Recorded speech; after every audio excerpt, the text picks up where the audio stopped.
Wherever you go, whatever you do, throw a little at it. Omax, Vest and Briefs.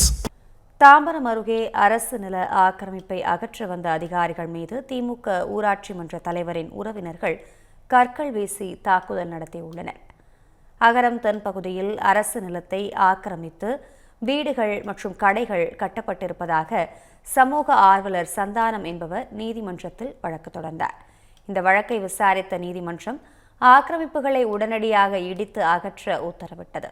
ஏற்கனவே இருமுறை அதிகாரிகள் முயன்றும் பொதுமக்களின் எதிர்ப்பால் பணி நிறுத்தப்பட்டது. தற்போது நீதிமன்ற அவமதிப்பு நடவடிக்கை எடுக்கும் சூழல் உருவானதால் செங்கல்பட்டு ஆட்சியர் உத்தரவின் பேரில் 500க்கும் மேற்பட்ட போலீசார் பாதுகாப்புடன் அதிகாரிகள் ஆக்கிரமிப்புகளை இடிக்கும் பணியில் ஈடுபட்டனர்.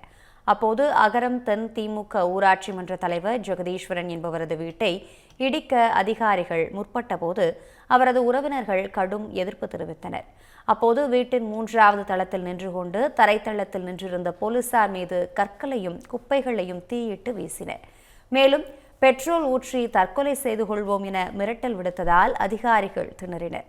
ஊராட்சி தலைவர் ஜெகதீஸ்வரனை அப்புறப்படுத்த போலீசார் முயன்றபோது அவர் போலீசாரை ஒருமையில் பேசிய நிலையில் அவருக்கு ஆதரவாக பரங்கிமலை மேற்கு ஒன்றிய கவுன்சிலர் ரவி என்பவரும் அதிகாரிகளுடன் வாக்குவாதத்தில் ஈடுபட்டார்.